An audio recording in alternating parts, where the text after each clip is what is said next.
European Union leaders are so often divided on foreign policy issues. Often I'll be at this summit and they'll be at odds with different countries talking about different priorities. But based on the discussions I've been having with various diplomats around these talks, it looks like this time all EU countries are on the same page. We are expecting a resounding rubber stamp for Ukraine's application to become a candidate for European Union membership. Now, this will be a yes Kyiv has been hoping for and calling for, but a yes with some strings attached.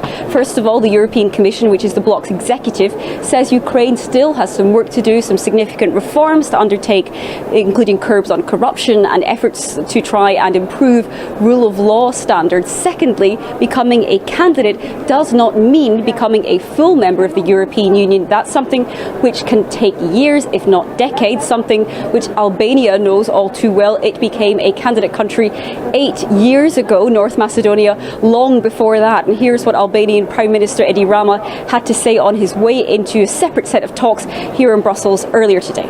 North Macedonia is candidate since 17 years, if I have not lost the count. Albania since 8.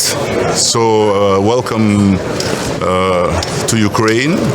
It's a good thing to give candidate status, but I hope the Ukrainian people will not make many illusions about it. Still, Kyiv is aware of those caveats, but it's likely something that will still be welcomed in Ukraine, where people have been lobbying and campaigning for this. And even this small step toward a seat at the EU table will be seen by many as a big victory. Still, given that this is really a symbolic move, a political move, it's not likely to be something that's going to improve Ukraine's chances when it comes to the battlefield. And that's why Ukrainian President Volodymyr Zelensky will likely be keeping up his efforts and his lobbying to call on these leaders to keep up their supply of weapons, and particularly those heavy weapons, to help Ukrainian forces keep up those defences as Russian attacks continue.